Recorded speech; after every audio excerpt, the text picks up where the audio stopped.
ధనుస్సు రాశికి ఈ సంవత్సరం ఎలాంటి శుభ ఫలితాలు ఉన్నాయంటారు?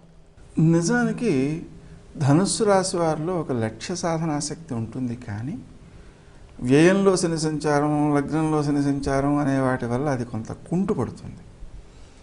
దాన్ని అధిగమించి ఆ శని దోష నివారణ కనుక చేసుకోగలిగితే గురుని యొక్క సంచారం లాభస్థానంలోకి వస్తున్నందువలన వారి యొక్క లక్ష్యాలు చక్కగా నెరవేర్చగలుగుతారు. అతి ముఖ్యంగా ఆటంకాలను తొలగించుకోవాలి, ముందుకు సాగాలి. అలా చేయాలంటే ఆ శనిగ్రహానికి సంబంధించినటువంటి ఆంజనేయ స్వామి యొక్క ఆరాధన చాలా బాగా ఉపకరిస్తుంది. అలా చేస్తుంటేనే పనులు ముందుకు నెరవేరుతాయి. ఈ సంవత్సరం విద్యార్థులకు ఎలా ఉండబోతోంది? ప్రధానంగా అదృష్టయోగం కనపడుతోంది. ఎందుకంటే లాభ బృహస్పతి వచ్చే అవకాశం ఉంది. శ్రమతో కూడిన విజయం లభిస్తుంది. వాత్సల్యంతో పనిచేయండి. పెద్దల ఆదరాభిమానాలు ఉన్నాయి. ధనలాభం కూడా ఉంది. తొందరపడి నిర్ణయాలు తీసుకోవద్దు. ఈ రాశి వారు వ్యాపారంలో అభివృద్ధి సాధించే అవకాశాలు కనిపిస్తున్నాయా? ముఖ్యంగా అప్పులు ఇవ్వకూడదు. అప్పులిచ్చే వ్యాపారాలకు ముందుకు సాగకూడదు. రావలసిన సొమ్ము చేతికి వస్తుంది, కానీ దాన్ని సద్వినియోగం చేయడం విషయంలో ఎక్కువ జాగరూకతతో వ్యవహరించాలి. ఈ రాశి వారి యొక్క ఆర్థిక స్థితిగతులు ఎలా ఉండబోతున్నాయి ఈ సంవత్సర కాలంలో? మధ్యమంగా ఉన్నాయి. ఆర్థిక విషయంలో ఖర్చులు తగ్గించుకోవాలి, అప్పులు చేయకూడదు.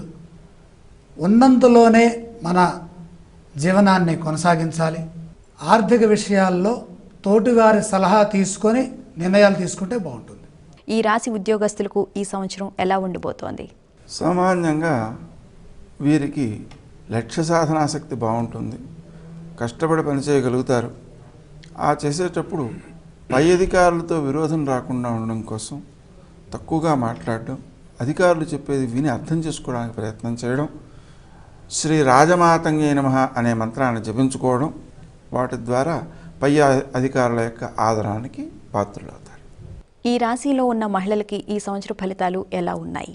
ఉత్తరార్ధం చాలా అధికంగా అనుకూలంగా ఉంది. ఎందుకంటే లాభ బృహస్పతి యోగం. అలాగే పూర్వార్ధంలో కేతు బలం కూడా 3వ రాశిలో ఉండటం ద్వారాగా కొంతవరకు పర్వాలేదు.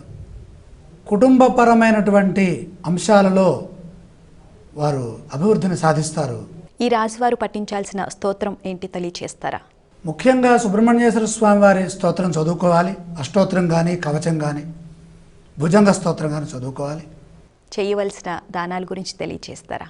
శని దోషం అధికంగా ఉంది కాబట్టి 12 జన్మరాశులలో శని సంచారం కనపడుతుంది కనుక ముఖ్యంగా నువ్వులు దానం చేస్తే శని అనుగ్రహం లభించి ఉపద్రవాలన్నీ కూడా తొలగుతాయి.